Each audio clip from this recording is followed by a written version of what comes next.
जोंखौ थगायना लांदों अरुणाचलाव पापुआ ओमफ्राय आंखौ जर जबस्ति सेक्स खालामदों ओमफ्राय पापुनि लोगो दावहारुना आंखौ दावहारुआ जर जबस्ति सेक्स खालामदों लांनानै बेनो हिनजाव दंखायो।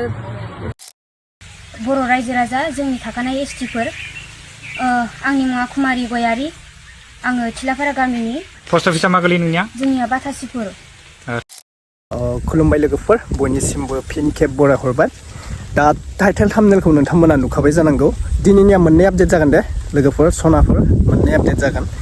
दा बे आपडेटआ जोबोद दुखुनांथाव। जोंहा बर' लाइमोनफोरा ओरैबायदि थगायजाजायो नंगौना नङा लोगोफोर? माने अरुणाचलावहाय खामानि होगोन होननानै सासे बिनानावखौ लाना थांदोंमोननो।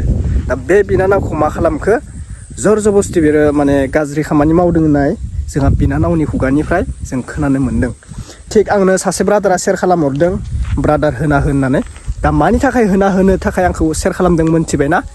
जाहाथे जोंनि बर' सुबुंफोरा जाहाथे जोंनि बर' लाइमोनफोरा रावजोंबो गुबुन जाथिजों थगायजाया, बैफोरबायदि थगायनानै गुबुन जाथियाव लांनानै फानजाया बा बेफोरबायदि हामा खामानि आखायाव गोलैया। थिग बेफोरबायदिनो सासे हिन्जावसाखौ ओरैबायदि थगायदोंनो, माबायदि थगायदों माने ओरैबायदि खामानि होगोन माबा होगोन होननानै थगायनानै बेफोरबायदि गाज्रि खामानि मावदों। जोबोद रागा जोंदों आङो आरो जोबोद दुखु मोनदों। बे हिन्जावसाया बर' ओमफ्राय माने बै लांखारग्राया सोरमोन बियो? सोरमोन? बे हिन्जावसाखौथ' माने बरबाद खालामबाय। इयुननि खोथा दोङो। मोखांखौ ब्लार खालामना होनाय जाबाय।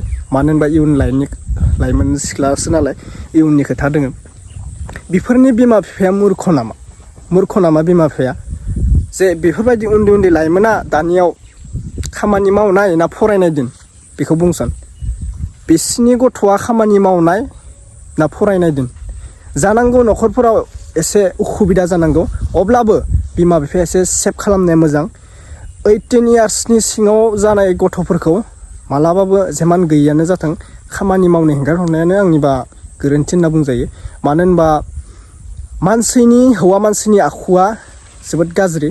आं गासैखौबो बुङाखै। जाय मानसिया बेफोरबायदि नोजोरजों नायो, गावनि बिनानाव सोमोन्दोखौनो गावनि बिब' सोमोन्दोखौनो एसे बुजिया सोमजिया बेफोरबायदि गाज्रि खामानि मावो, बेयो खिन्थु एकदम जुनाददो रुजुनांगोन बेफोरबायदि मानसिखौ आं 100% बुंखायो। नायनानै ला। ओमफ्राय मोनसेया जाहैबाय लोगोफोर, आंहा हाग्रामा बिथांनि आपडेट लानानै फैदों जे हाग्रामा एबसु बिथांमोनखौ सोंखारिनाय सासे लाइमोन गथ'आनो बिबो एसे बुजायनांगौ बिसोरखौ। मोनथिया उसिया बेफोरबायदि मिडियायाव गुन्दा सुन्दा बेफोरबायदि बुंनो नाङामोन, बिराद गाज्रि जायो। रायनो नाङामोन, केपिसनाव लिरनो नाङामोन। दा बिनि थाखाय निमाहा बिबाय, नोंथांमोना नायना लाबानो जाबाय। दा बे अरुणाचलाव जानाय जाथायखौ सिस्टारखौ जि गाज्रि खालामदों बेनि सायाव नोंथांमोना मा बुंनो सानो? बे हिन्जावनिबो बे आंनिबा बिनानावनिबो गोरोन्थि दोङो, बे हौवानिल' गोरोन्थि जाया। मानो होनब्ला नोङो थाङाब्ला बेखौ जर'बस्थि रावबो लांनो हाया, नंगौना नङा? बेफोरबायदिनो दा नायग्रोना लाबानो जाबाय, भिडिअखौ नायग्रोना ला। दा बयनिसिमबो फिन खेब बरायहरबाय जायफोरा चेनेलाव गोदान, नैबे चेनेलाव बर' आपडेट नुनो मोनगोन। दा बेनिखायनो साबस्क्राइब खालामना लाबानो जाबाय। आं सानदों लोगोफोर नोंथांमोना जुदि अनसायोब्ला आं बे चेनेलाव ब्लग भिडिअबो लाबोनो सानदों दै। नोंथांमोना अनसायबाय थाब्लानो जाबाय, आंजों थाबाय थाब्लानो जाबाय आरो चेनेलखौ साबस्क्राइब खालामना लाब्लानो जाबाय। Thank you. नोंथांमोना नायदो आरो बबे डिस्ट्रिक्टनिफ्राय नोंसोर आंनि भिडिअखौ नायगासिनो एसे अननानै फोरमायहरब्लानो जाबाय। दा जोङो नायग्रोना लानोसै भिडिअखौ, फैदो। जोंखौ थगायना लांदों अरुणाचलाव पापुआ ओमफ्राय आंखौ जर जबस्ति सेक्स खालामदों ओमफ्राय पापुनि लोगो दावहारुना आंखौ दावहारुआ जर जबस्ति सेक्स खालामदों लांनानै बेनो हिनजाव दंखायो फिसा सानै गोनांहाय। बे हिनजावा बेंगलराव थायो। माहा लांनाय नोंसोरखौलाय? जोंखौ अरुणाचलाव लांदों बिसोरो। आंखौहाय जर जबस्ति सेक्स खालामनानै 500 थाखा फैसा जासिदों बियो आंनो। ओमफ्राय नों जुदि बिनो होआबा बेलाय नोंखौलाय मारै खालामनो हागौमोन? जर जबस्ति फेन फुनानै खालामथारदों बियो आंखौ।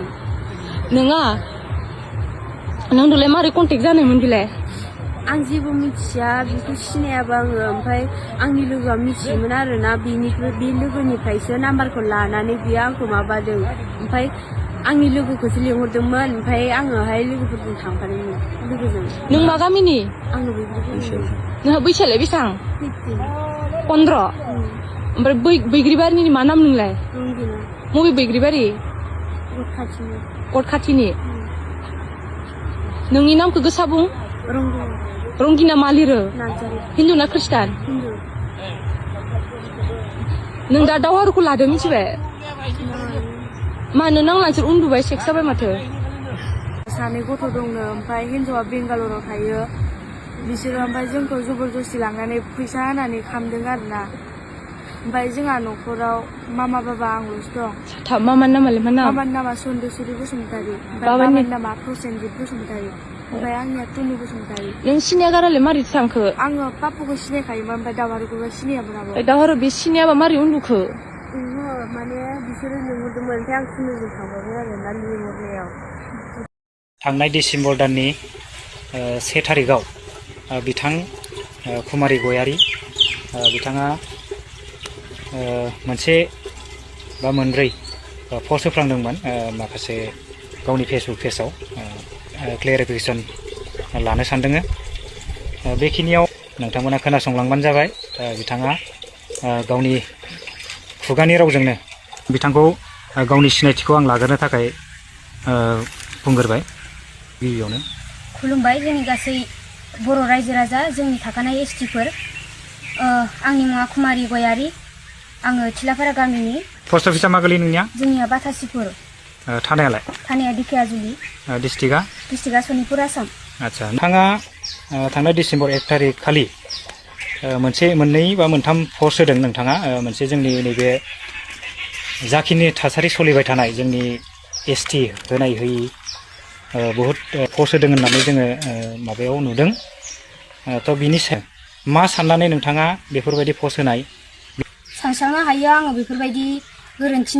गोरोन्थि आङो पस्ट होफ्लांदोंमोन जोंनि आङो गोबां निमाहा बियो जोंहा बिथांमोननो जोङो एसटि होयोब्ला मा जागोन आङो बे समाव आङो मिथिस्लाबाखैमोन बैफोरनि बागै बुजियाखैमोन दिनै आङो मानाव गेदेर सारमोननिसिम आङो जिथु जोंनि थानाय फरायसुला फरायसुलि गासै सारमोननिसिम आङो दिनै निमाहा बियो जिथु जोंनि थाखानाय एसटिफोरनि बिरुद्धियै आङो गुबुन जाथिनो जिथु एसटि होनायनि बाथ्रा बुंदोंमोन आङो दिनै निमाहा बियो गासैनिसिम दिनै आङो बिथांमोननो एसटि होयोब्ला मा जागोन एसटि होआब्ला मा जागोन दिनै आं बुजि मोनबाय बेखौनो खर' बुंलायो आंनि गोरोन्थिनि थाखाय आङो निमाहा बियो गासै सार रायजो राजा जोंनि मानाव गेदेर रायजो राजा जोंनि जिथु एसटिखौ जोंनि ट्राइबेल हारिखौ जोंनि दैदेननाय रायजो राजा फरायसुला फरायसुलिनि बेरेखायै आङो बुंफ्लांदोंमोन बिनि थाखाय आङो निमाहा बियो बुजिस'हायि गोरोन्थिनि थाखाय आङो गासैनिसिमबो निमाहा बिनाय थाबाय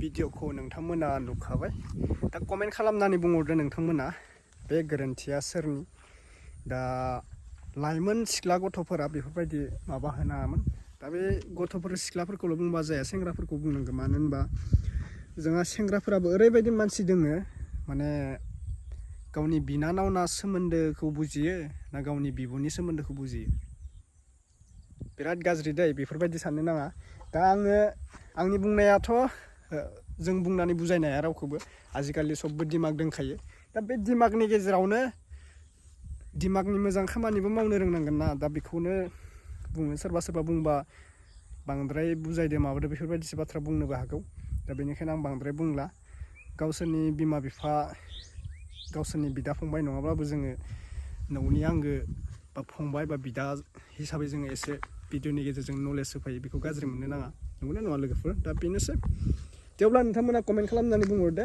सान्दुआबो एसे राद्रायबाय गोसा जादों माने गरम मोनदों दा बेनोसै नोंथांमोना कमेन्ट खालामनानै बुंहरब्लानो जाबाय दे ओमफ्राय अबे डिस्ट्रिक्टनिफ्राय नायदोंमोन कमेन्ट खालामनो दाबावसै थेंक इउ स' माच नेक्स्ट भिडिअ लोगो मोनगोन लाभ इउ अल बाय